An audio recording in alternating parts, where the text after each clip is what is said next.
It's apparent North Attleboro residents no longer follow the lead of the late Joseph Martin. The former head of the U.S. House of Representatives was known as a conservative, as were the townspeople who elected him. It would certainly be interesting to know how Martin would feel about Tuesday's special election, in which $288 million was approved to build a new high school. The vote wasn't even close, with 3,981 residents, equaling 62% voting yes, and 2,449 equaling 38% voting no. The 30-year bond approved on Tuesday will result in an increase of $970 more in property taxes per year for the owner of a typical $569,820 home. Turnout was good for the local election, but the 26% of registered voters still pales in comparison to a presidential election.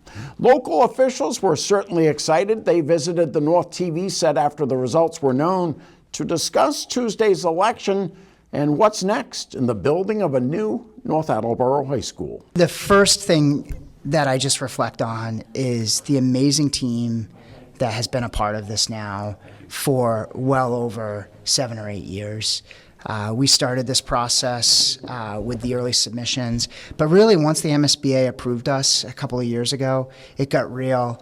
And I think specifically about the school staff, the curriculum instructional leaders basically gave up their summer last year to help build the education plan with Principal Haviland and Assistant Superintendent Michelle McEwen. And they built a document that everybody could rally around. It really painted a clear picture of what we wanted education to look like in North Attleboro for generations to come. And then we partnered with the architects and the builders and the engineers, and by the summer, late summer, fall, we had, I think, something that people could really latch onto. And then it hands over a little bit to the community in the effort to really get the word out and run a campaign. And so many people were so involved in this campaign that it's really inspiring when you see the community come together. I was saying on the way over here, the best part of these kinds of projects is the relationships you get to build with people who care so much about the town and want to see it move forward. And really, John Antonucci and Mike Borg have both been just tremendous leaders of these massive departments to help bring this thing forward. So kudos to them. What's good about this school passing, right, is I think that it sends us, as I said before, right, it sends a positive message to not only the people in this town, but to people outside of this town, people who are questioning, do I move to Attleboro, do I move to North Attleboro, do I move to a different city or town? And they see this, or particularly families, right, who are planning to have kids, or businesses that are looking to invest, right, and people that want to invest in a growing, thriving town. This sends a very strong message to those people that North Attleboro is a place that you can move to, that you can live in, that you can do business in, right? And I think that is one of the biggest messages that's taken away from this. And so I think that's going to lead to new growth, which will lead us to have opportunities to make more capital investments in different areas. We talk a little bit about during the campaign for this and during the investigation, right, of the new school, potentially reduced maintenance costs, right, in this high school. That's going to open up the door for us to spend money in other areas, right? And I think that's going to be a beautiful thing that can benefit everybody. And so I'm looking forward now to figuring out what's that plan going to be. How do we pivot now, knowing that we're going to have this new school in a few years, right? Where are we going to invest? When I was looking for my next step or next move 4 years ago, probably the primary thing that brought me to look at North Attleboro was the fact that a new high school was potentially on the horizon.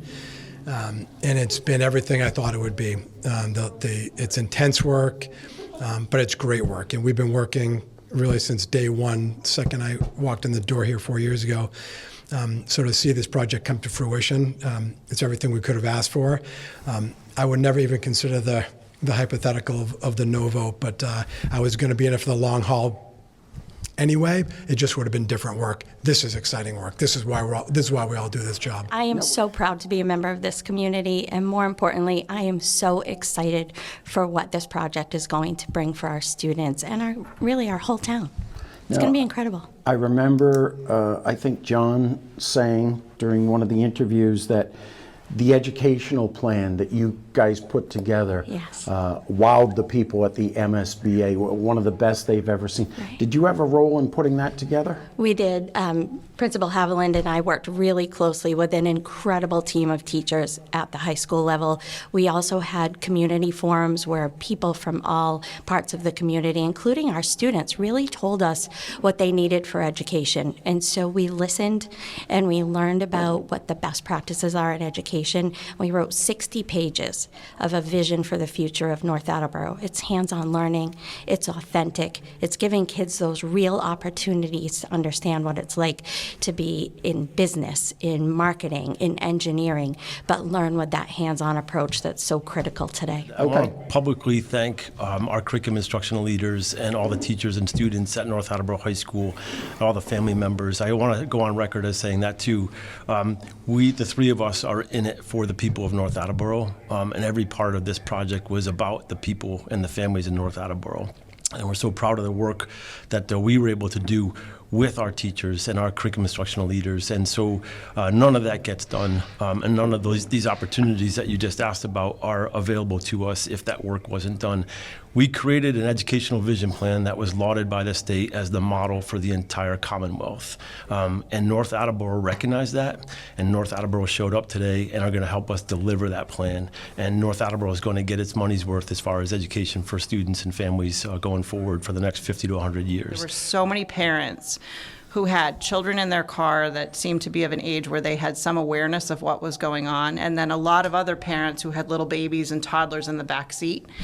And we would wave, and we got so many thumbs up, and it was so promising to me that these people who want the best for their children, we all want the best for our children, but they were making a point to come out and make that known and try to get the community to invest in their children's futures. This school is really about our entire community, and our community is very diverse. It's made up of people from all different walks of life. We saw many people who voted today, of all ages and backgrounds, and I think we sort of lose focus and lose the big picture when we start to put people into a box, because I know many people from all ages who voted to support this, particularly our seniors, who many of them supported this because they had, in conversations that I had with them, they said to me point blank, we need to support the next generation because the prior generation supported us. In the past, the government's been frugal, the voters have been frugal. They just want to make sure their money is well spent, and you can't blame them for that at all. But I think the current leadership has shown that they can build a plan, build a vision for the future, where their money is spent wisely. And I think the people in the town trust the leadership now. Certainly, big numbers to re-elect the majority, almost all of the town councilors in the most recent election, and that is a landslide. That's 3 out of 5 votes.